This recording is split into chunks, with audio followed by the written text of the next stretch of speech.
Hello నమస్తే, నేను Ashok. Welcome to reality check. ఆంధ్రప్రదేశ్లో ప్రభుత్వ ఉద్యోగులు ప్రభుత్వానికి వ్యతిరేకంగా ధర్నా తీస్తున్నారు. ఇప్పటికే ప్రభుత్వానికి సంబంధించి ఎన్నికల్లో ఇచ్చినటువంటి హామీలు ఏవైతే ఉన్నాయో వాటన్నిటిని అమలు చేయాలని చెప్పేసి కూడా ప్రభుత్వ ఉద్యోగులు పెద్ద ఎత్తున పోరాటం చేస్తున్నారు.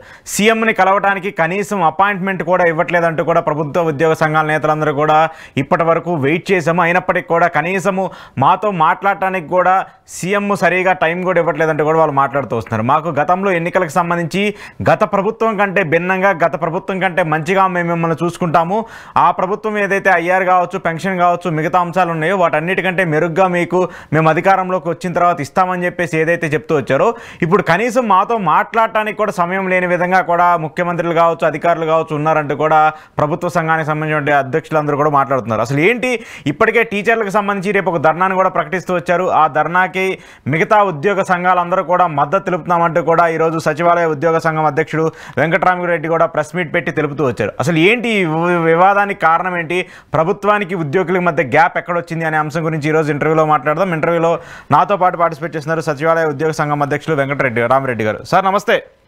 నమస్తే సార్.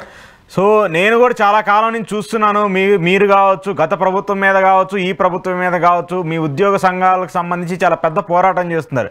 దాంట్లో ఒక 4-5 ప్రధానంగా చెప్పుకుంటే మీరు కూడా ఒకళ్ళు. గతంలో జగన్మోహన్ రెడ్డి మీద పోరాటం చేస్తూ వచ్చారు, ఇప్పుడు కూటమి మీద కూడా మీరు పోరాటం చేస్తున్నారు. ఏంటి అసలు ఈ బాధలు ఏంటి ఉద్యోగులకు సంబంధించి? గత ప్రభుత్వం చేసింది ఏంటి, ఈ ప్రభుత్వం చెప్పింది ఏంటి?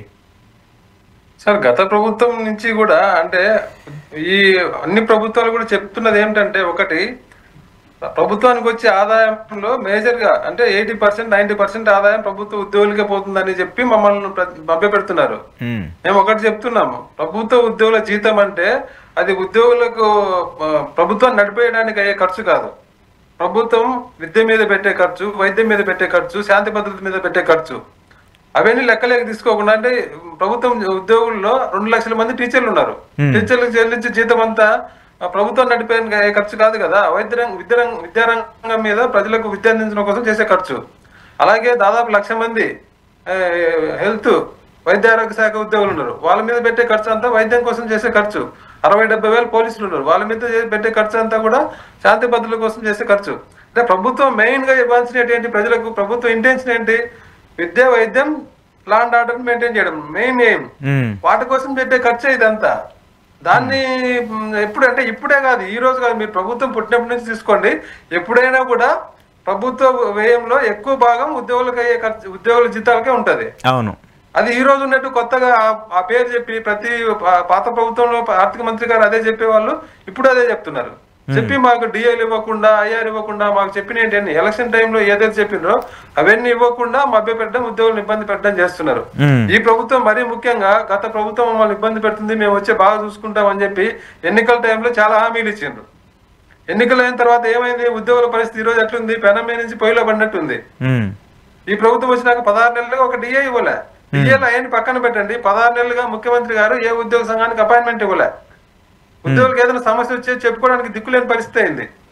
ఇప్పుడు ఈ రోజు అందరూ అంటే ఇంత తొందరగా రోడ్డు మీదకి అందరూ, ప్రతి ఉద్యోగి ఇప్పుడు ఈ రోజు రోడ్డు మీద ఉన్నాడు. సచివాలయ ఉద్యోగులు 1,00,000 చిల్లర రోడ్డు మీద ఉన్నారు, డాక్టర్లు రోడ్డు మీద ధర్నా చేస్తున్నారు, విద్యుత్ ఎంప్లాయీస్ రోడ్డు మీదకి వచ్చి ధర్నా చేస్తున్నారు, ఇంకా అన్ని రకాలు అంటే అంగన్వాడీలు చేస్తున్నారు. అంటే ఇక్కడ చేస్తున్నారంటే ఎందుకు కారణం ఏంటి, ప్రభుత్వం ఉద్యోగుల గురించి పట్టించుకోవడంలే. మీరేమో గత ప్రభుత్వానికి వ్యతిరేకంగా మీరు పనిచేశారు, ఈ ప్రభుత్వం వస్తే ఎంతో కొంత మంచి జరుగుద్దని చెప్పేసి మీరు అందరూ భావించారు. మీలాంటి అధ్యక్షులందరూ కూడా దానికి ముందుండి పోరాటం చేస్తూ వచ్చారు. అంటే మిమ్మల్ని ఎన్నికల వరకు ఉపయోగించుకొని ఇప్పుడు వదిలేశారనుకోవాలా? అట్లా ఏం లేదు, అంటే నా మీద మీరు చెప్పిన ముద్ర లేదు, నేను గత ప్రభుత్వానికి అనుకూలంగా పనిచేసాననే ముద్ర వేసిండ్రు. సరే, ప్రభుత్వం ఏదైనా కూడా ఉద్యోగుల సమస్యల మీదే పోరాటం చేసినాం. ఆ రోజు ఏంటంటే నేను ఎక్కువ ప్రెస్ లో మాట్లాడకపోవడానికి కారణం ఏంటంటే, ఆ రోజు ఎప్పుడైతే అప్పుడు మాకు సీఎం గారిని కలిసి వెసులుబాటు ఉండేది. ఆ రోజు మంత్రుల కమిటీ ఉండింది, అంటే ఉద్యోగుల సమస్యల మీద ఒక సబ్ కమిటీ వేశారు మంత్రులతో. 3 మంత్రులు, బొత్స సత్యనారాయణ గారు, ఫైనాన్స్ మినిస్టర్ బుగ్గన రాజేంద్రనాథ్ రెడ్డి గారు, పేరు నాని గారు కొంతకాలం, సురేష్ గారు కొంతకాలం చేశారు. వాళ్ళందరికీ తోడుగా అడ్వైజర్, ప్రభుత్వ సలహాదారు సజ్జల రామకృష్ణారెడ్డి సార్ ఉండేవాళ్ళు. మాకేదైనా సమస్య వచ్చి వాళ్ళతో చెప్పుకునే వాళ్ళం, కనీసం వాళ్ళ సమస్య వినేవాళ్ళు. వాళ్ళు చర్చించుకొని మాకు ఇది చేయగలుగుతాం, ఇది చేయలేమని వాళ్ళు తర్వాత వాళ్ళు ముఖ్యమంత్రి గారితో మాట్లాడుకోనైనా మాకు చెప్పేవాళ్ళు. కానీ ఈ రోజు సమస్య ఎవరికి చెప్పుకోవాలా? చెప్పుకోవడానికి మాకు దిక్కులేని పరిస్థితి అయింది. సీఎం గారు అపాయింట్మెంట్ ఇవ్వడం లేదు, మంత్రులు ఎవరు ఇది రెస్పాన్సిబిలిటీ తీసుకోవడం లేదు, అధికారులు ఎవరు రెస్పాన్సిబిలిటీ తీసుకోవడం లేదు. మేము ఘోరంగా 15 నెలల నుంచి అడగంగా ఒక ఛాన్సలర్ కౌన్సిల్ మీటింగ్ ఆగస్టు లో పెడితే ఆ రోజు ఏం జరిగింది? 3 గంటల సేపు మేము చెప్పిన అన్ని అంశాలు రాసుకున్నారు అధికారులంతా. రాసుకొని లేచి వెళ్ళిపోతున్నారు ఏం చెప్పకుండా. అంటే మీరు వచ్చింది ఎందుకు ఊరికి మేము చెప్పినట్టు రాసుకోవడానికా? మేమందరం అది అడిగితే అప్పుడు మేము ఎన్ని అంశాలని సీఎం గారి దగ్గర పెట్టి మేము ఏం చేయాలో చేస్తామని చెప్పారు. అదైన తర్వాత 2 క్యాబినెట్లు అయిపోయినాయి. ఇంతవరకు ఒక డిఏ ఏం చెప్పారు, వాళ్ళు ఏం ఉద్యోగ సమస్యలు ఏమి చర్చించారు, వాటిలో ఏం చేయాలనుకుంటున్నారు, వాటిని ఏం పరిష్కరించాలనుకుంటున్నారు అనేది ఇంతవరకు ఏం లేదు. అందరూ ఉద్యోగులు దసరా పండుగకు డిఏ ఇస్తారని ఎక్స్పెక్ట్ చేశారు. కనీసం అయ్యారంటే కానీ ఒక డిఏ ఇస్తారని ఎక్స్పెక్ట్ చేశారు. ఆ డిఏ కూడా ఇవ్వకుండా ఉద్యోగులను ఇబ్బంది పెట్టడంతో ఈ రోజు ఉద్యోగులందరూ కూడా అసంతృప్తి, అంటే ఈ ప్రభుత్వం కూడా మోసం చేసింది, ఈ ప్రభుత్వం ఉద్యోగులను దగా చేసింది అనే అభిప్రాయానికి వచ్చారు ఉద్యోగులంతా కూడా. ఏ ఒక్క సమస్యను పరిష్కరించకపోగా గతం కంటే పరిస్థితి ఇంకా దారుణంగా తయారు చేస్తున్నారు. ఇప్పుడు ఈ రోజు ఆర్థిక మంత్రి గారు ఏమంటున్నారు? 1వ తారీఖు జీతం ఇచ్చినామని చెప్తున్నారు. ఎవరికి ఇచ్చారు జీతం చెప్పమనండి. ఒక ఎంప్లాయీ ఆయన బుద్ధి పుట్టిన ఎంప్లాయీ ఒక బ్యాంక్ స్టేట్మెంట్ తీసుకొచ్చి చూపిమనండి, ఈ ఎంప్లాయీకి నేను ఈ 16 నెలల్లో 1వ తారీఖు జీతం ఇచ్చిన అని చెప్పి. లేదంటే ఘోరంగా ఉంది ఈ రోజు పరిస్థితి. అలాంటి పరిస్థితి లేదా? 1వ తారీఖు జీతాలు ఇవ్వట్లేదా? 100% ఇవ్వడం లేదు. మరి ఎందుకు ఇప్పుడు ఆయన చూపిమనండి, ఒక బ్యాంక్ స్టేట్మెంట్ చూపిమనండి. ఆయన ఆర్థిక మంత్రి గారు 1వ తారీఖు జీతాలు ఇచ్చాము, ఉద్యోగులు అందరూ బాగా ఉన్నారని చెప్తున్నారు కదా. ఏ ఉద్యోగికి 1వ తారీఖు ఇచ్చాడు? ఈ 15 నెలలుగా బ్యాంక్ స్టేట్మెంట్ చూపిమనండి. గతంలో 1వ తారీఖు వచ్చే ఉద్యోగులు కూడా ఇప్పుడు ఇవ్వడం లేదు. గతంలో కాంట్రాక్ట్ అవుట్సోర్సింగ్ ఉద్యోగులకు టెన్షన్ 1వ తారీఖు జీతం పడేది. రెగ్యులర్ ఉద్యోగులకు లేట్ అయినా కూడా వాళ్ళు చిన్న ఉద్యోగులు, వాళ్ళకి వచ్చే జీతం తక్కువ, ఇబ్బంది పడతారనే ఉద్దేశంతో ప్రభుత్వం అప్పుడు సీఎం గారు స్పెసిఫిక్ గా చెప్పడంతో ఒక నిర్ణయం తీసుకున్నారు. ఫస్ట్ అవుట్ సోర్సింగ్ ఉద్యోగులకు జీతం ఇచ్చిన తర్వాతనే రెగ్యులర్ ఉద్యోగులకు జీతాలు వేయాలని చెప్పి ఒక నిర్ణయం తీసుకొని 1వ తారీఖు ఖచ్చితంగా అవుట్ సోర్సింగ్ ఉద్యోగులకు జీతం వేసేవారు. ఇప్పుడు ఈ రోజు ఈ దసరా పండుగ ఉంది, నెల ఈ పండుగ నెల అయింది, పండుగ అయిపోయింది, ఈ రోజు 6వ తారీఖు వచ్చింది. ఈ రోజు అవుట్ సోర్సింగ్ ఉద్యోగులకు కానీ, కాంట్రాక్ట్ ఉద్యోగులు కానీ, హోంగార్డులకు కానీ జీతం ఇచ్చిందేమో చెప్పమనండి. ఇంతవరకు జీతం రాలేదు వాళ్ళకు. మరి మేము 31వ తారీఖు 1వ తారీఖుకే జీతాలు ఇస్తున్నాం అని చెప్పేసి పదే అసెంబ్లీలో కావచ్చు వాళ్ళ రాజకీయ కార్యక్రమాల్లో చెప్తున్నారు కదా. అది శుద్ధ అబద్ధం. నేను చెప్తున్నా, నేను ఛాలెంజ్ చేస్తున్నా, ఎవరిని ఒకరిని చూపి మనం ఒక బ్యాంక్ స్టేట్మెంట్. ఏ వాళ్ళు కొంత మీడియా వాళ్ళు కూడా ప్రచారం చేస్తున్నారు కదా, 1వ తారీఖు జీతం వస్తుంది, ఉద్యోగులు అందరూ సంతోషంగా ఉన్నారని నన్ను తిడుతున్నారు. ఎవరినైనా చూపిమనండి, ఒక ఎంప్లాయీ బ్యాంక్ స్టేట్మెంట్ చూపిమనండి. మా సచివాలయ ఉద్యోగులకు ఈ గవర్నమెంట్ రాకముందు 1 year లో 12 నెలల్లో ఒక 2-3 నెలలు మాత్రమే 2-3 తారీఖులో పడింది. మిగతా నెలలంతా 1వ తారీఖు పడింది. కానీ ఈ ప్రభుత్వం వచ్చిన తర్వాత 16 నెలల్లో 3-4 నెలలు మాత్రమే 1వ తారీఖు పడింది. మిగతా నెలంతా 1వ తారీఖు తర్వాతే పడింది. కాబట్టి చూడమనండి, వాళ్ళు చెప్పమనండి, తప్పని చెప్పమనండి. కానీ సార్, నేను ఇంత ముందు కూడా చాలా మంది అంటే ప్రభుత్వానికి సంబంధించిన అధికారులతో మాట్లాడినప్పుడు నేను వాళ్ళతో కూడా ఇంటర్వ్యూలు చాలా చేశాను. వాళ్ళందరూ చెప్పేది ఏంటంటే ప్రభుత్వానికి సంబంధించి ఉద్యోగుల గురించి ఏదైనా టాపిక్ వస్తే వాళ్ళ కోరికలు చాలా పెద్దగా ఉన్నాయి, వాళ్ళ కోరికలు తీర్చాలంటే ఉన్న బడ్జెట్ కూడా సరిపోదు, ఇప్పుడున్నటువంటి పథకాలకే అప్పులు చేసి తీసుకొచ్చి పెడుతున్నాము, మళ్ళీ వాళ్ళందరికీ కావాలంటే ఎడిషనల్గా సంవత్సరానికి 20 నుంచి 30 వేల కోట్లు కావాల్సి వస్తుంది, అదంతా కూడా రాష్ట్రానికి ప్రభుత్వానికి బర్డెన్గా మారే అవకాశం ఉందని చెప్పేసి చాలా మంది అధికారులు చెప్పారు. మరి అంత బర్డెన్ ఫీల్ అవుతూ ప్రభుత్వం మీ కోరికలను తీర్చాల్సిన అవసరం ఏంటంటే కూడా చాలా మంది ప్రశ్నిస్తూ ఉన్నారు. సార్, మేము కోరిక అంటే ఏంటి? మాకు డిఏ ఇవ్వాలి, 6 నెలలకు ఒకసారి డిఏ ఈ రోజు ఉంది కాదు కదా, 50 ఏళ్ళ ప్రభుత్వం ఏర్పడి నుంచి ఉంది. అదే అడుగుతున్నాం మేము. అది కోరిక, అది గొంతెమ్మ కోరిక. ప్రభుత్వం 6 నెలలకు ఒకసారి డిఏ ఇవ్వాలని సెంట్రల్ గవర్నమెంట్ ఇస్తుంది. మీరు మనం గవర్నమెంట్ ఇచ్చేది కాదు కదా. సెంట్రల్ గవర్నమెంట్ అనౌన్స్ చేసిన తర్వాతనే దాన్ని బేస్ చేసుకుని అన్ని రాష్ట్ర ప్రభుత్వాలు ఇస్తాయి. అది గొంతెమ్మ కోరిక. మేము గొంతెమ్మ కోరిక కోరుతున్నామా? డిఏ అడగడం గొంతెమ్మ కోరిక. పిఆర్సీ 5 సంవత్సరాలకు ఒకసారి పెరుగుతున్న రేట్లకు అనుగుణంగా పిఆర్సీని అపాయింట్ చేసి జీతాలు రివైజ్ చేయాలనేది గతం నుంచి అనుసరిస్తున్న విధానము. దాని ప్రకారం జీతం మార్చమని అడుగుతున్నాము. అది గొంతెమ్మ కోరిక. మేమేం గొంతెమ్మ కోరికలు కోరుతున్నాం మీరు చెప్పండి. ప్రమోషన్లు రెగ్యులర్ గా ఇవ్వాల్సిన ప్రమోషన్లు ఇవ్వడం అడగడం గొంతెమ్మ కోరిక. ఎందుకు మేము అడిగే దాంట్లో గొంతెమ్మ కోరిక అనేది ఏంటి? అంటే ఏది గొంతెమ్మ కోరిక చెప్పమనండి. ఏ ప్రభుత్వం అధికారంలోకి వచ్చినా ఉద్యోగుల దగ్గర నుంచి ఇబ్బందులు ఎక్కువగా రిపీటెడ్గా వస్తున్నాయని చెప్పేసి గత ప్రభుత్వమైనా కావచ్చు, ఈ ప్రభుత్వమైనా కావచ్చు, వాళ్ళు కామెంట్ చేసేటువంటి ఒక ప్రక్రియగా చూస్తున్నారు కదా సార్. అంటే మేము ఎక్కువ అంటే మిగతా విషయాల గురించి ఎక్కువ మాట్లాడకూడదు కాబట్టి మేము మాట్లాడడం లేదు. వాళ్ళు గవర్నమెంట్ మెయిన్ గా చేయాల్సిన అంశాలను పక్కన పెట్టి వాళ్ళన్ని స్కీమ్లు వెల్ఫేర్ స్కీమ్ల మీద దృష్టి పెట్టడంతో ఉద్యోగుల జీతము ఉద్యోగులకు ఇవ్వాల్సింది వాళ్ళకి ఏదో అడిషనల్ బర్డెన్ లాగా అనిపిస్తుంది. కానీ ప్రభుత్వం ప్రధాన ఉద్దేశం ఏంటి? విద్య, వైద్యం, ఆరోగ్యం, శాంతి భద్రత ఇవ్వడం. మా మీద పెట్టే ఖర్చు అంతా అదే. దీన్ని వేస్ట్ ఖర్చు అంటే ప్రభుత్వం మేమేం చెప్పాలి చెప్పండి ఇంకా?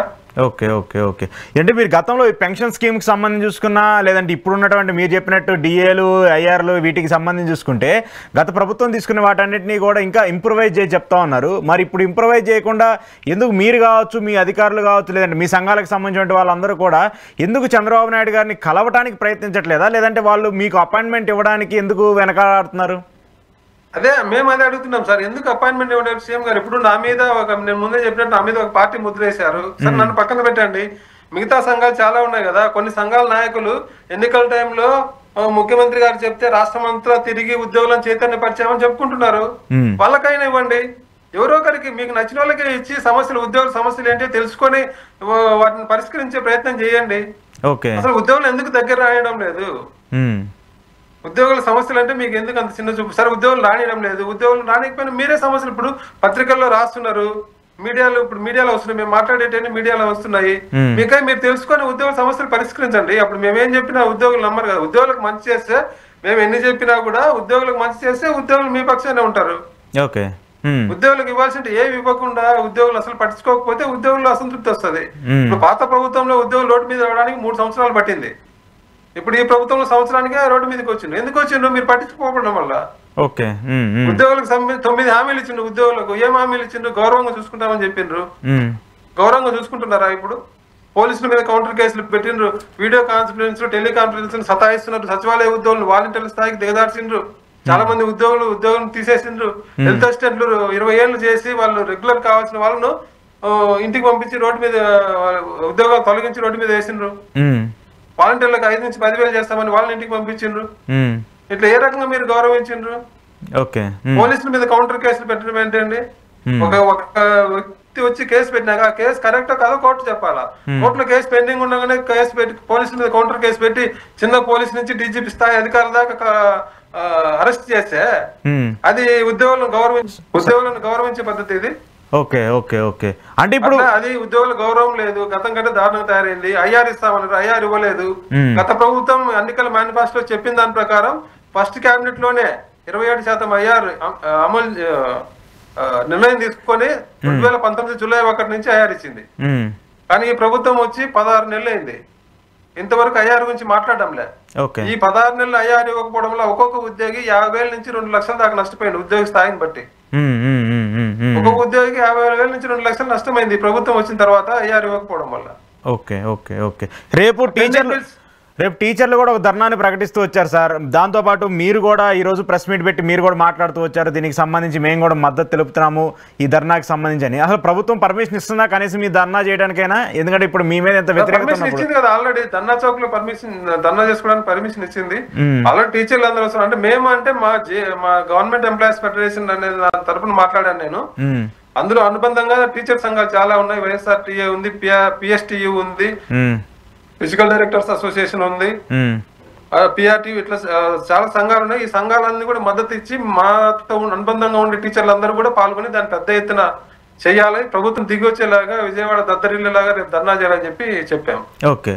కానీ ఒక పాయింట్ సార్, నాకు మెయిన్గా 2-3 మేజర్ ఫ్యాక్టర్స్. గతంలో కాంట్రాక్ట్ ఎంప్లాయీలు, అవుట్ సోర్సింగ్ ఎంప్లాయీకి సంబంధించి అసెంబ్లీలో ఒక జీవోని సర్క్యులర్ చేస్తూ దానికి సంబంధించి ప్రభుత్వం ఆమోదం తెలిపింది. ఇప్పుడేమో అది ఇంకా పెండింగ్లో ఉన్నట్టు నాకు మీరు మాట్లాడినప్పుడు నేను చూశాను అది. దాంతోపాటు సచివాలయ ఉద్యోగుల్ని చాలా డీగ్రేడ్గా చూస్తున్నారు. కనీసం గత ప్రభుత్వం మాకు కొంత వెసులుబాటు ఇచ్చింది, మమ్మల్ని కొంచెం గుడ్గా ట్రీట్ చేసిందని చెప్పేసి వాళ్ళందరూ కూడా రోడ్ల మీదకి వచ్చేటువంటి మాటలను అవన్నీ చూస్తూ వచ్చాము. సో ఈ రెండింటికి ఆన్సర్ చెప్పండి. ఫస్ట్ ఏంటి నిజంగా ఈ కాంట్రాక్ట్ ఎంప్లాయీస్, అవుట్ సోర్సింగ్ ఎంప్లాయీస్కి సంబంధించి ప్రభుత్వం వాళ్ళని ఏమన్నా గవర్నమెంట్లోకి తీసుకునే అవకాశం ఉందా లేదా? కాంట్రాక్ట్ ఎంప్లాయీస్ రెగ్యులర్ చేస్తామని చెప్పి గత ప్రభుత్వం హామీ ఇచ్చిన దాని ప్రకారం అసెంబ్లీలో బిల్లు చేసి చట్టం చేసి జీవో ఇచ్చింది. 10,117 మందిని రెగ్యులర్ చేస్తామని చెప్పి ఆ ప్రక్రియ మొదలుపెట్టి పాత ప్రభుత్వంలోనే సుమారుగా 3,400 మందిని రెగ్యులర్ చేయడం, వాళ్ళు పర్మనెంట్ గా చేసి ఉత్తర్వులు ఇచ్చి వాళ్ళు ఈ రోజు పర్మనెంట్ ఉద్యోగులుగా జీతాలు తీసుకుంటున్నారు. మిగిలిపోయిన వాళ్ళది ప్రక్రియలో ఉండగా ఎలక్షన్ కూడా అడ్డం వచ్చి ఆగిపోయినాయి. ఎలక్షన్ అయిపోయింది, కొత్త ప్రభుత్వం ఏర్పడింది. కొత్త ప్రభుత్వం ఏర్పడిన తర్వాత అసెంబ్లీ చేసిన చట్టం అయితే అమల్లో ఉంది కదా, దాని ప్రకారం మిగిలిపోయిన ఎవరైతే ఉంటారో వాళ్ళందరినీ రెగ్యులేట్ చేయాలి. చట్టం ఉన్న చట్టాన్ని అమలు చేయడానికి ఇప్పుడుండే ప్రభుత్వానికి ఏంటి బాధ? అదే చెప్పేది. మీరు ఆ ప్రభుత్వం కంటే బ్రహ్మాండం చేస్తామని ఎన్నికల్లో హామీ ఇచ్చారు. ఆ ప్రభుత్వం అమలు చేసే వాటిని కూడా చేయకుండా ఎందుకు ఇబ్బంది పెడుతున్నారు? అంటే ఈ ప్రభుత్వం రెగ్యులర్ కాంట్రాక్ట్ ఎంప్లాయీస్ ఇబ్బంది పెట్టడానికి తప్ప వాళ్ళు ఆల్రెడీ అమల్లో ఉండే జీవోను అంటే వాళ్ళతో పాటు కొందరు రిక్రూట్ అయిన వాళ్ళు పక్కన కనపడుతూ కొందరు రెగ్యులర్ అయ్యి వాళ్ళు ఉంటే వీళ్ళు ఇంకా రెగ్యులర్ అవ్వాల్సిన అర్హత ఉండి వీళ్ళు రెగ్యులర్ కాకుండా రోజు రోజుకు వాళ్ళని మానసికంగా హింసిస్తుంది ప్రభుత్వం, ఎలాంటి కారణాలు లేకుండా. ఎక్కడ కోర్టుకి ఎవరు వెళ్ళలేదు, కోర్టులో పెండింగ్ లేవు, కేసులు లేవు, చేయొద్దని ఎవరు చెప్పలేదు, అన్ని క్లియర్ గా ఉన్నాయి. ప్రభుత్వం జీవో ఇచ్చింది, జీవోని అమలు చేయడం లేదు. ఎందుకంటే ప్రభుత్వానికి చిత్తశుద్ధి లేదు, చేయాలని ఆలోచన లేదు, ఉద్యోగులకు మంచి చేయాలని ఆలోచన లేదు కాబట్టి చేయడం లేదు. ఇంకా అవుట్ సోర్సింగ్ ఉద్యోగులకు సంబంధించి ప్రభుత్వం ఏం చెప్పింది? వెల్ఫేర్ స్కీమ్స్ అన్ని ఇంప్లిమెంట్ చేస్తామని చెప్పింది. అవును, ఏ ఒక్క ఉద్యోగికి ఇంతవరకు అవుట్ సోర్సింగ్ ఉద్యోగి వెల్ఫేర్ స్కీమ్స్ ఇంప్లిమెంట్ చేయడా? అది పక్కన పెడితే, వీళ్ళు ఇచ్చిన హామీ పక్కన పెడితే, గతంలో అవుట్ సోర్సింగ్ ఉద్యోగులందరికీ 1వ తారీఖు జీతం వచ్చేలాగా వాళ్ళ ఈ పిఎఫ్ అకౌంట్లు వాళ్ళ అకౌంట్ లో ప్రతి నెల జమ అయ్యేలాగా, వాళ్ళ ఈఎస్ఐ అమౌంట్ వాళ్ళ అకౌంట్ లో జమ అయ్యేలాగా ప్రభుత్వం, ప్రైవేట్ వాళ్ళైతే ఇబ్బంది పెడుతున్నారు, వాళ్ళు దోసుకు తింటున్నారు, వాళ్ళకి రావాల్సిన రాకుండా ఇబ్బంది పెడుతున్నారు అనే ఉద్దేశంతో గవర్నమెంట్ ఒక సంస్థ ఆప్కాస్ట్ ఏర్పాటు చేసి దాని ద్వారా ఎవరి మంత్ జీతం ఇస్తూ వాళ్ళకు ఈఎస్ఐ పిఎఫ్ అన్ని కడుతూ ప్రశాంతంగా ఉండేలాగా చేసింది ప్రభుత్వం. దాన్ని తీసుకెళ్లి మళ్ళీ ఇప్పుడు దాన్ని తీసేసి మళ్ళీ ప్రైవేట్ ఏజెన్సీ తీసుకురావాలని ఈ ప్రభుత్వం ప్రయత్నం చేస్తుంది. అంటే మీరు మంచి మీరు చెప్తాన్న హామీ అమలు చేయకపోగా మళ్ళీ అవుట్ సోర్సింగ్ ఉద్యోగులు ఇబ్బంది పెట్టేలాగా వాళ్ళని ప్రైవేట్ దళారుల చేతిలో బలి అయ్యేలాగా మీరు ఎందుకు వాళ్ళని ఇబ్బంది పెడుతున్నారు? దానివల్ల మీ గవర్నమెంట్ కి ఏమైనా ఆదాయం ఉందంటే లేదు, అది కూడా లేదు. ఎందుకంటే ఆప్కాస్ అయితే గవర్నమెంట్ ఇచ్చే కమిషన్ 1%.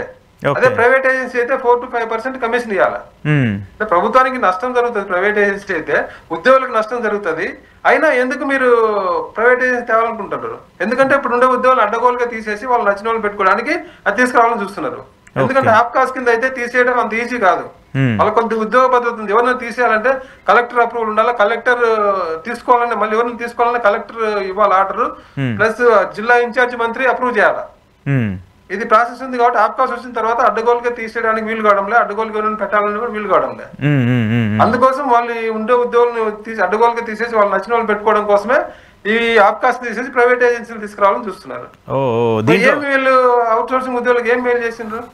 సో అలాంటి కుట్ర కూడా జరుగుతుంది. వాళ్ళ పరిస్థితి గతం కంటే ఘోరంగా తయారైందా? మీరే చెప్పండి. అర్థమవుతుంది కదా, మీరు చెప్పే మీ బాధ అంతా చూస్తుంటే, వాళ్ళకి సంబంధించిన అంతా చూస్తుంటే అర్థమవుతుంది కదా అక్కడ ఏం జరుగుతుంది అనేది. అదొకటి. ఇంకా మీరు సచివాలయ ఉద్యోగులు అన్నారు. సచివాలయ ఉద్యోగులు గతంలో వాలంటీర్ చేసే పని అంతా వీళ్ళు ఇంటింటికి వెళ్ళి స్టిక్కర్లు అంటించడం. సచివాలయ ఉద్యోగులు చాలా హైలీ ఎడ్యుకేటెడ్ ఉన్నారు, వాళ్ళు ఎంటెక్లు బీటెక్ ఎంటెక్ చేసిన వాళ్ళు చాలా మంది ఉన్నారు. అవునా?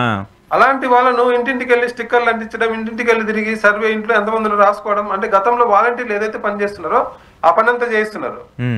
అదంతా పక్కన పెడితే గతంలో వాలంటీర్లు ఇంటింటికి వెళ్ళి పెన్షన్ ఇచ్చేవాళ్ళు, ఇప్పుడు ఆ పని వీళ్ళు చేస్తున్నారు.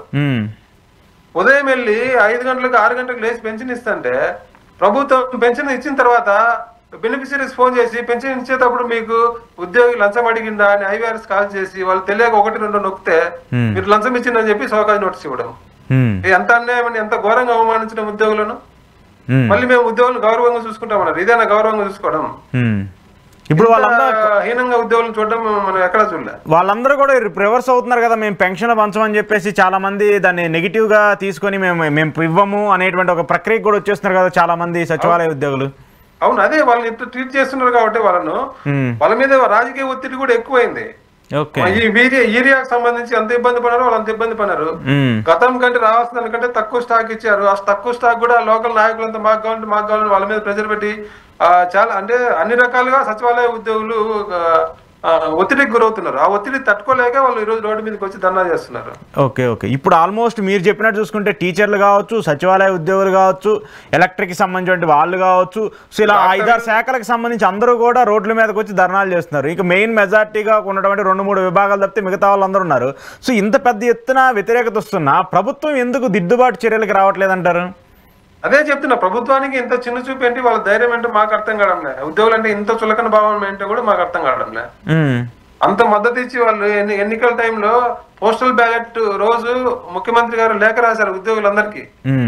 గత ప్రభుత్వం మిమ్మల్ని ఇబ్బంది పెడుతుంది, నేను వచ్చి బాగా చూసుకుంటా, మీకు అన్ని చేస్తా అని చెప్పి స్వయంగా ఆయన లేఖ రాశారు, బహిరంగ లేఖ రాశారు ఉద్యోగులందరికీ. కానీ ఈ రోజు జరుగుతున్న అంతా రివర్స్ లో జరుగుతుంది. గత ప్రభుత్వం 100 రెట్లు మేలనేలాగా ఉంది. ఎందుకంటే గత ప్రభుత్వంలో 5 సంవత్సరాల్లో 11 డిఏలు ఇచ్చింది. అంటే సంవత్సరానికి 6 నెలలకు ఒకటి లెక్కన 5 సంవత్సరాల్లో 10 డిఏలు ఇవ్వాల్సి ఉంటే 11 డిఏలు ఇచ్చింది. అంతకుముందు ఇదే ప్రభుత్వం ఉన్నది 2014-19 మధ్య. అప్పుడు 5 ఏళ్ల కాలంలో 10 డిఏలు కానీ 7 డిఏలు వేసింది అప్పుడు ప్రభుత్వం. ఈ తర్వాత ప్రభుత్వం 11 డిఏలు ఇచ్చింది. తర్వాత మళ్ళీ ఇప్పుడు ప్రభుత్వం ఏం చేస్తుంది, 16 నెలలైనా ఒక డిఏ ఇవ్వలేదు. 4 డిఏలు పెండింగ్ ఉన్న చరిత్ర ఎప్పుడు లేదు, ఒక కరోనా టైంలో తప్ప. అయినా అట్లీస్ట్ ఆ తర్వాత ఫుల్ఫిల్ చేశారు కదా వచ్చి కూడా. ఏదండి ఆ తర్వాత జగన్మోహన్ రెడ్డి కరోనా టైం తర్వాత అయినా కూడా ఫుల్ఫిల్ చేశాడు కదా మీరు చెప్పినట్టు ఇచ్చారు. అదే ఆయన చెప్పి డిఏలని ఆ టైంలో ఇచ్చారు. అంటే గత ప్రభుత్వం మీద ఉద్యోగుల్లో ఎక్కువ అసంతృప్తి రావడానికి 2 కారణాలు. ఒకటి ఏంటంటే 1వ తారీఖు జీతం, కొంతమంది ఎంప్లాయీస్ 1వ తారీఖు జీతం పడకుండా లేట్ అయింది ఒకటి. పెండింగ్ బిల్స్ అంటే ఉద్యోగులకు రావాల్సిన ఇయర్ సరెండర్స్ కానీ ఇలాంటివన్నీ బిల్స్ లేట్ అయినాయి, చాలా లేట్ అయినాయి. అది కరోనా తర్వాత ప్రభుత్వ ఆర్థిక పరిస్థితి పూర్తిగా దెబ్బతినడం వల్ల ఈ 2 అంశాల్లో ఉద్యోగులకు చాలా నష్టం జరిగింది. అంటే ఉద్యోగులకు చాలా అసంతృప్తి కలిగింది. అదే ఎక్కువ ప్రభుత్వానికి ఉద్యోగులు కోపం రావడానికి కారణం. ఆ 2 అంశాలు పక్కన పెడితే మిగతా అంశాల్లో గత ప్రభుత్వం ఈ ప్రభుత్వం కంటే 100 రెట్లు మేలుగా చేసింది. ప్రతి 3 నెలలకు ఒకసారి 4 నెలలకు ఒకసారి మీటింగ్ పెట్టి, జాయింట్ స్టాఫ్ కౌన్సిల్ మీటింగ్ పెట్టి సమస్యలను తెలుసుకునే వాళ్ళు, ఇది చేస్తాం ఇది చేయలేమని చెప్పేవాళ్ళు. ముఖ్యమంత్రి గారు అపాయింట్మెంట్ ఇచ్చేవారు, అడ్వైజర్ గారు ఉండేవాళ్ళు, మినిస్టర్లు అందుబాటులో ఉండేవాళ్ళు. ఇప్పుడు అసలు ఉద్యోగుల గురించి ఏమీ లేదు. పెండింగ్ బిల్స్ వీళ్ళు బకాయిలన్నీ చెల్లిస్తామని చెప్పారు, ఎన్నికల హామీలో ఉంది, మేనిఫెస్టోలో ఉంది. ఇప్పుడు 16 నెలలు అయింది ప్రభుత్వం వచ్చి. ఈ 16 నెలల్లో వాళ్ళు చెప్పిన దాని ప్రకారమే 2024 జూలై నాటికి 22,000 కోట్లు పెండింగ్ బకాయిలు ఉన్నాయి. ఈ 22,000 పెండింగ్ బకాయిల్లో ఎన్ని బకాయిలు చెల్లించారు, ఈ 16 నెలల కాలంలో మళ్ళీ కొత్తగా ఎన్ని బిల్లులు వచ్చినాయి, ఈ రోజుకి ఎంత పెండింగ్ ఉంది అని చెప్పమంటే ప్రభుత్వం చెప్పడం లే. గత ప్రభుత్వంలో ప్రతి మీటింగ్ లో మాకు ఇన్ని బకాయిలు ఉన్నాయి, ఇన్ని బకాయిలు ఉన్నాయి, ఇన్ని చేస్తామని చెప్పేవాళ్ళు. కానీ ఇప్పుడు బకాయిల వివరాలు కూడా చెప్పడానికి భయపడుతుంది ప్రభుత్వం. చివరికి ఆర్టీ యాక్ట్ కింద అడిగినా నేను, బకాయిల వివరాలు ఇవ్వండి అని. అంటే ఆర్థిక శాఖ బకాయిల వివరాలు మా దగ్గర లేవని ఒక విచిత్రమైన సమాధానం చెప్పింది. అంటే పెండింగ్ బకాయిల వివరాలు ఆర్థిక శాఖ దగ్గర లేక ఎక్కడ ఉంటాయో మాకు తెలియదు. అదే కదా, అంటే బకాయిలు ఎంతో చెప్పడానికి కూడా ప్రభుత్వం భయపడుతుంది. మాకు తెలిసింది ఏంటంటే ఈ సంవత్సర కాలంలో బకాయిలు 10,000 కోట్లు పెరిగి అంటే దాదాపు 32,000 కోట్లు బకాయిలు ఉన్నాయి ఈ రోజు వరకు అనేది మాకు తెలుస్తుంది. అంటే గత ప్రభుత్వం 5 ఏళ్లలో 22,000 కోట్ల బకాయిలు పెడితే ఈ ప్రభుత్వం ఒక సంవత్సర కాలంలో 10,000 కోట్ల బకాయిలు పెట్టింది. ఈ రకంగా పోతే భవిష్యత్తులో ఈ బకాయిలు ఏ స్థాయికి పోతే చూస్తే భయం వేస్తుంది. అప్పుడు అసలు దారుణంగా ఉంది పరిస్థితి. వస్తాయో రావో అనే భయంలో కూడా ఉద్యోగులు అందరూ ఉంటారు కదా. ఖచ్చితంగా ఉన్నారు. సరే, కంక్లూడ్ చేస్తూ చివరి ఒక పాయింట్ చెప్పండి. ప్రభుత్వం రాకపోతే ఏంటి మీ యాక్షన్ ప్లాన్ ఏంటి? మీరు మీ సచివాలయ ఉద్యోగ సంఘం అధ్యక్షుడిగా మీరు ఏం చేయబోతున్నారు? ఆల్రెడీ మీకు చాలామంది ఈ సచివాలయ ఉద్యోగులందరూ కూడా మీకు ఏదో ఒక ఇంటిమేషన్ ఇచ్చే ఉంటారు కదా. ఏంటి మీ ప్రభుత్వానికి చివరి హెచ్చరికగా ఏం చెప్పబోతున్నారు?